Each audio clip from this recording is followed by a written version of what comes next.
Now, you cannot understand the events of October the 7th without the Hannibal Directive.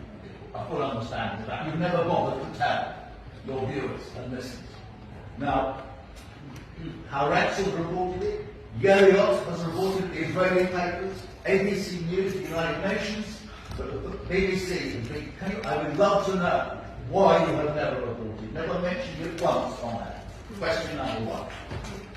Question number two. This report reveals that the BBC has only once, in passing, mentioned Adahia, and you cannot understand what is going on in Gaza, has been going on for the last almost 2 years, without knowing that the Adahia doctrine is an official Israeli doctrine which licenses indiscriminate destruction of civilian assets, including people, in order to terrify the other side into resistance. The BBC has never once mentioned, except in passing, why not? It's a grotesque omission, I would have thought, but I would love to get your explanation. We now come on to the fact that, to begin with, the BBC scarcely reported the genocidal comments made by the most senior Israeli politicians, including, never apparently, according to this report, the Amalek remarks, the genocidal remarks of Netanyahu. So you never educated your audience about the genocidal remarks, and according to this report, on 100 occasions, you've closed down references to genocide by your guests.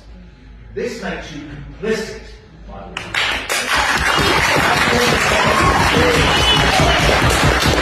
You're part of these immensely grave matters.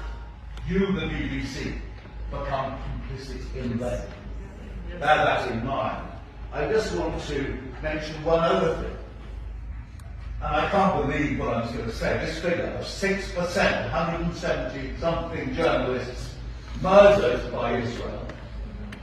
BBC's only bothered to report 6% of them, whereas you dutifully reported 60% of Ukrainian journalists.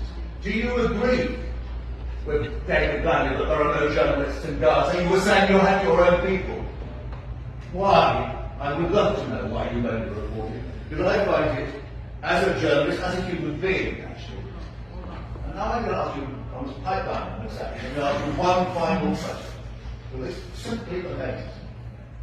We have in Britain the leading historian of Israel. His name is Avi Shleim. You won't have heard of him because you've never brought him on your channel. Avi Shleim is the leading historian. He's written more authoritative books about the history of Israel than anybody else